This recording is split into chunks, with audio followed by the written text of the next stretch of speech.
Yuk, mulai ya.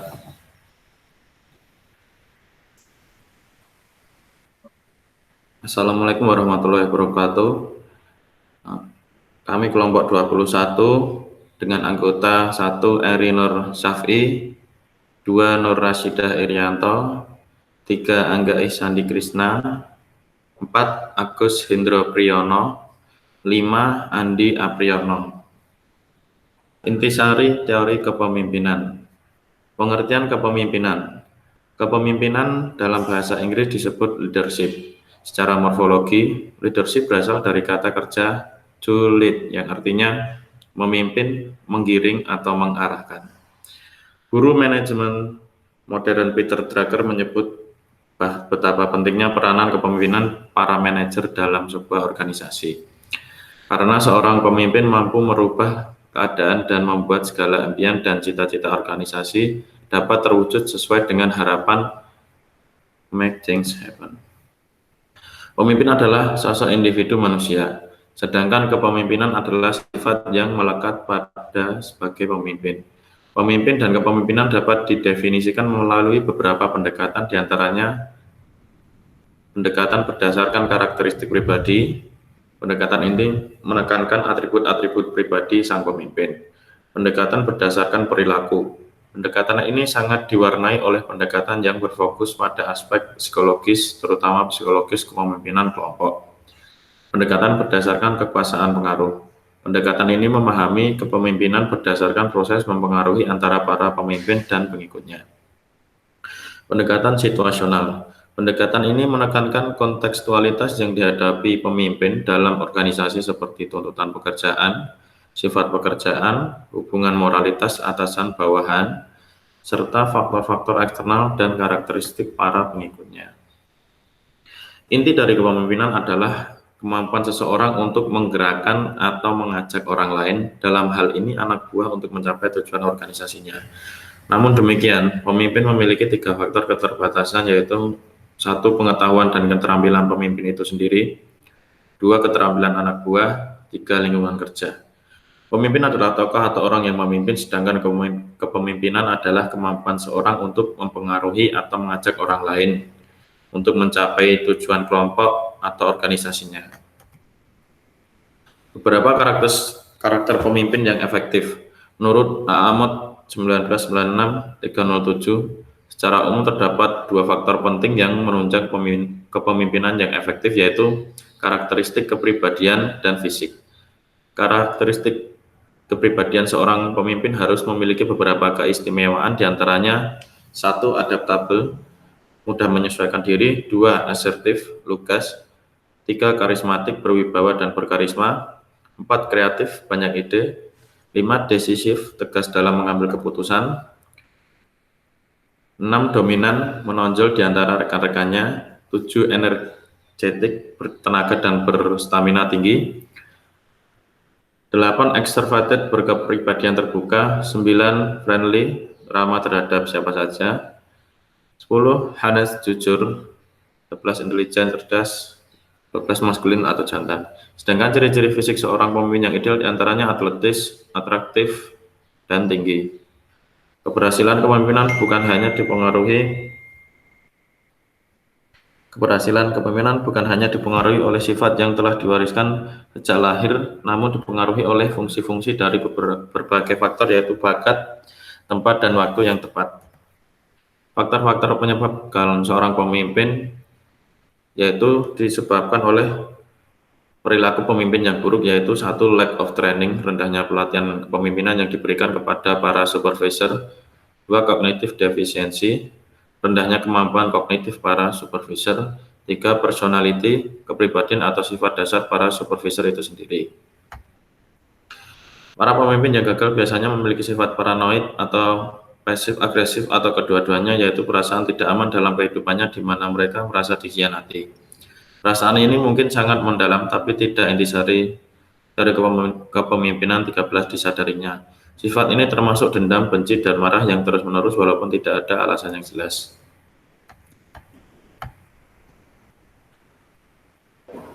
Lalu berikutnya pengertian sifat atau karakter dasar dan kemampuan.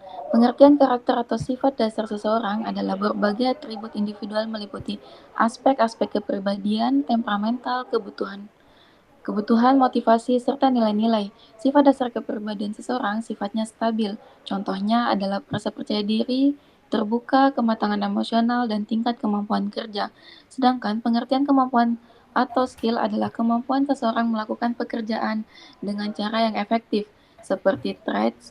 Skill juga berbentuk berdasarkan perpaduan antara proses belajar dan sifat yang diturunkan secara genetis. Kemampuan manajerial menurut Katz tahun 55 dan Mann tahun 65 dalam York tahun 2010 nomor 44 terdiri dari 3 golongan, yaitu yang pertama kemampuan teknis berurusan dengan pekerjaan, kedua kemampuan berhubungan sosial dan berhubungan dengan orang lain, dan yang ketiga kemampuan konseptual dan atau kognitif yang berurusan dengan gagasan atau konsep. Next.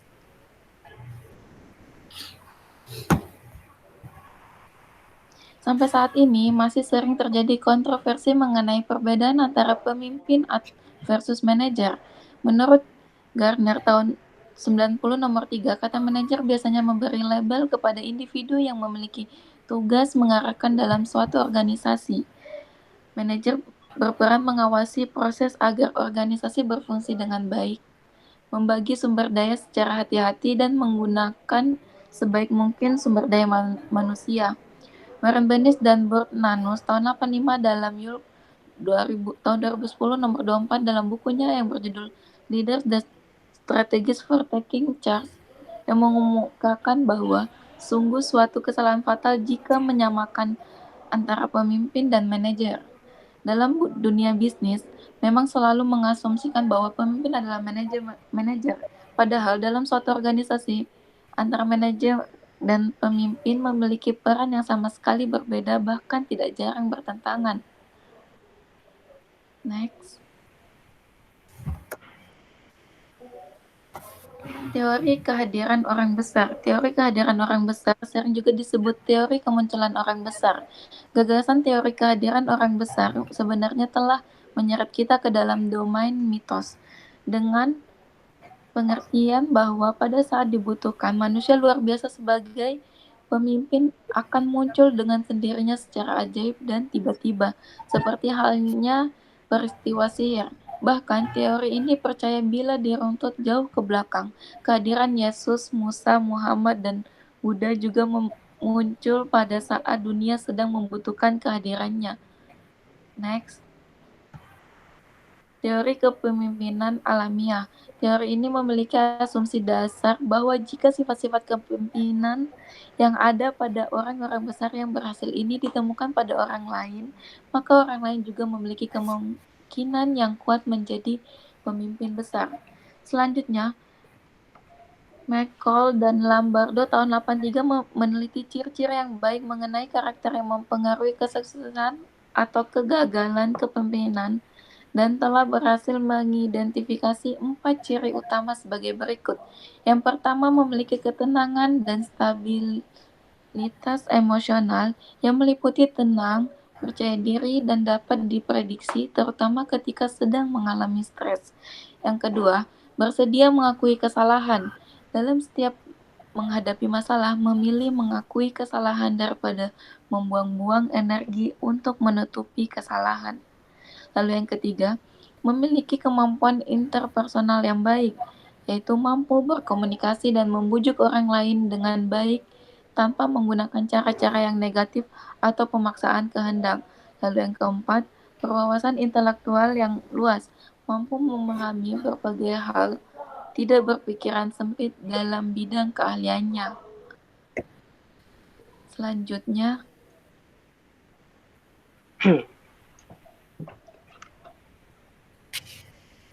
teori perilaku kepemimpinan.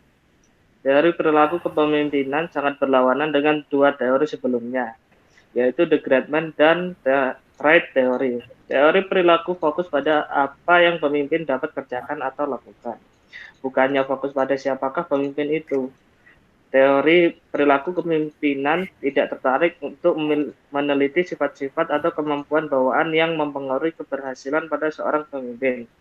berkomunikasi dengan orang lain adalah hal penting dalam pekerjaannya. Maka dia akan mencoba mengucapkan salam kepada para pegawai setiap tiba di tempat kerja. Dengan demikian, pemimpin tersebut sebenarnya memiliki sifat dasar pemalu, tapi perilakunya telah menjelma menjadi tidak pemalu. Sedikitnya ada dua asumsi yang mendasari teori kepemimpinan ini, yaitu pemimpin dapat dibuat bukan dilahirkan, dan sukses kepemimpinan berbasis pada perilaku yang dapat dikenali dan dipelajari. Next. Teori kepemimpinan perilaku khusus. Cara pandang lain mengenai kepemimpinan adalah bahwa pemimpin yang hebat memiliki perilaku yang sangat spesifik dan istimewa, sedangkan pemimpin yang gagal sebaliknya. Cara pandang ini menghasilkan teori kepemimpinan perilaku khusus atau specific behavior theory.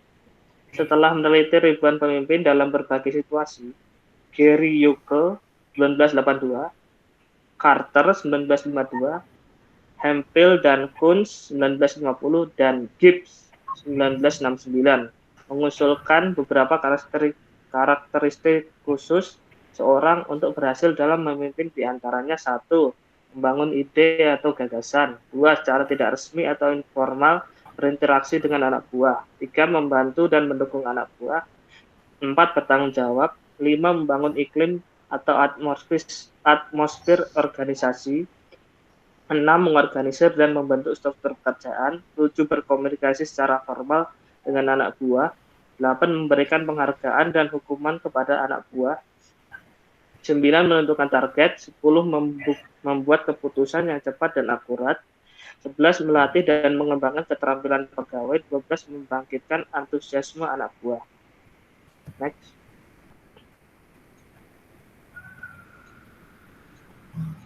Teori kepemimpinan partisipatis. Seorang pemimpin yang bergaya partisipatif dalam mengambil keputusan tidak akan secara autokratis, melainkan berusaha untuk melibatkan orang lain dalam prosesnya. Orang lain yang dimaksud mungkin bawahan, rekan, atasan, atau pemangku kepentingan lainnya. Teori kepemimpinan partisipatif memiliki dua gaya kepemimpinan, yaitu 1. Gaya kepemimpinan Kurt Lewin, dan 2. Gaya kepemimpinan Francis Likert. Gaya kepemimpinan Lewin.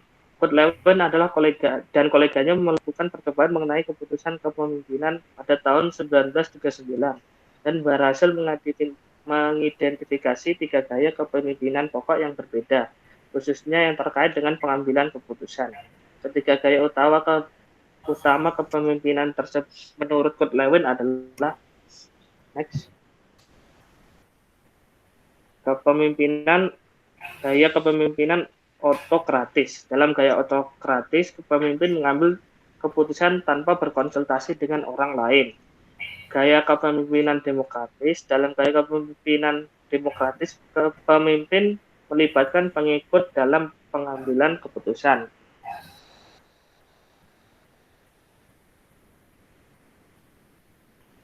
Gaya kepemimpinan laissez-faire.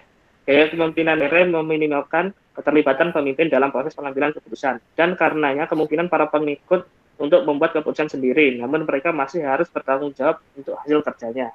Next. Gaya kepemimpinan Likert. Francis Likert berhasil mengidentifikasi 4 gaya utama kepemimpinan, khususnya berdasarkan proses pengambilan keputusan dan tingkat sejauh mana orang lain terlibat dalam pengambilan keputusan. Keempat gaya kepemimpinan menurut Likert adalah gaya kepemimpinan eksploitatif, otoritatif.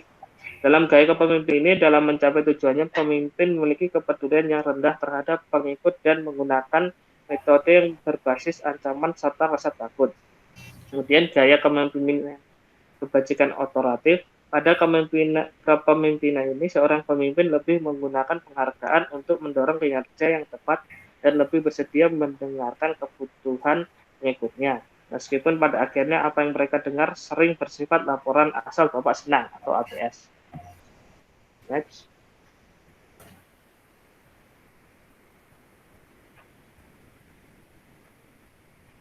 Gaya kepemimpinan konsultatif. Aliran informasi gaya ini sudah mulai berubah dari bawah ke atas dan masih bersifat sangat hati-hati, namun sudah mulai sedikit lebih berkualitas.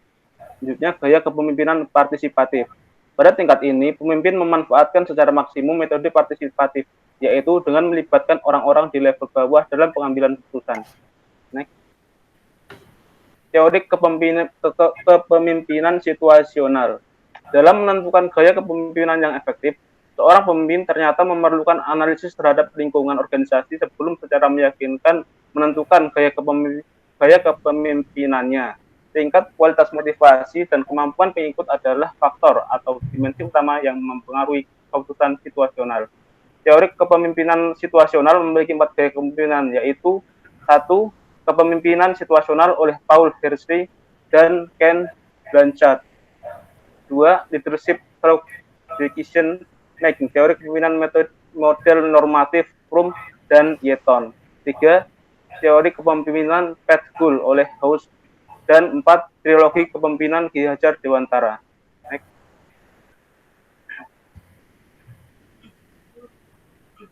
Teori kepemimpinan kontingensi.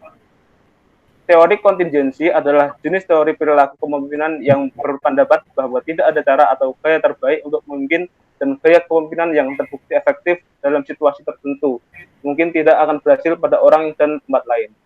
Teori refleksi atau kontingensi terdiri dari 4 teori utama, yaitu 1. Teori Leaders Preferred Coworker LPC. 2. Teori sumber daya kognitif. 3. Teori kontingensi strategis. Dan keempat, impact theory. Next.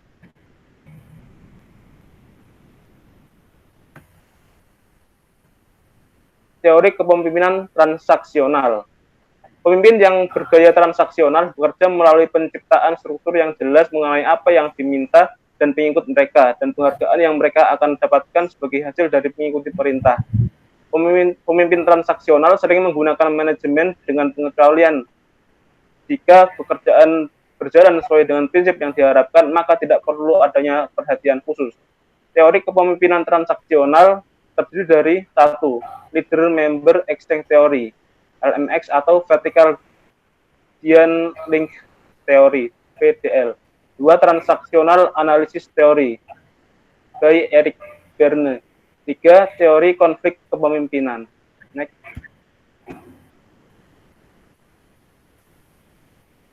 Teori kepemimpinan transformasional. Bekerja dengan gaya kepemimpinan transformasional akan memberikan pengalaman yang indah dan penuh semangat. Pemimpin mencurahkan segenap gairah dan energi untuk mencapai tujuan organisasinya.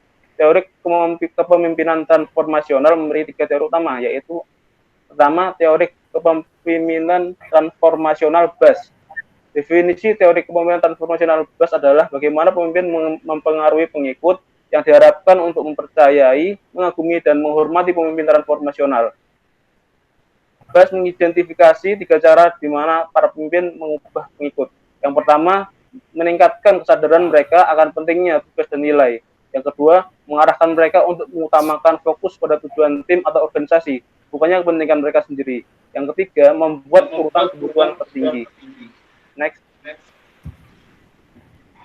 BAS baru ini mencatat bahwa pemimpinan transformasional yang otentik dibangun pada fondasi moral yang didasarkan kepada 4 komponen.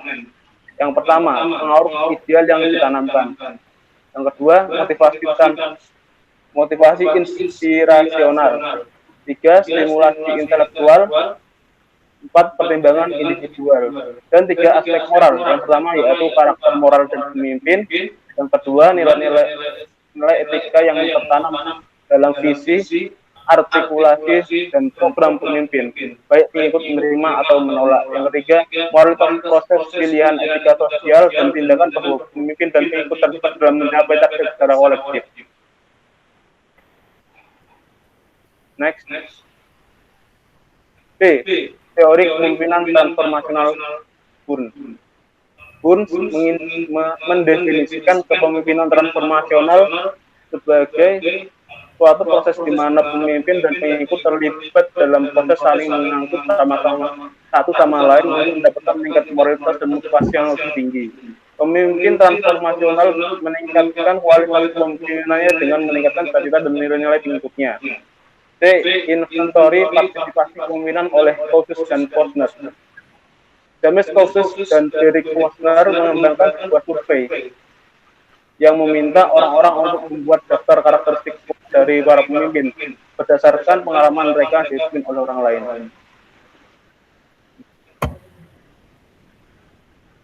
Nah, sekian presentasi dari kelompok kami. Ya, mungkin teman-teman yang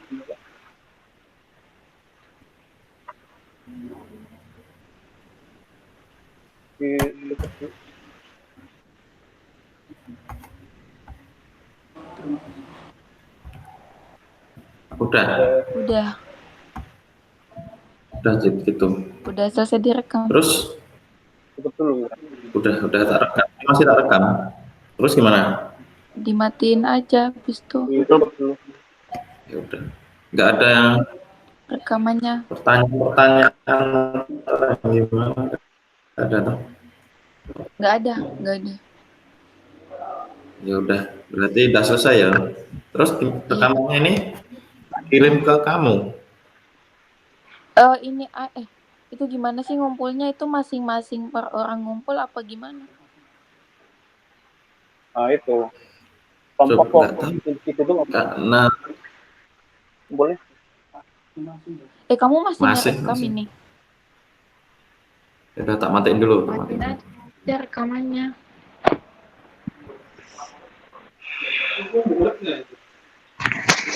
Matiin aja biar kamu nggak potong. Ya, stop record.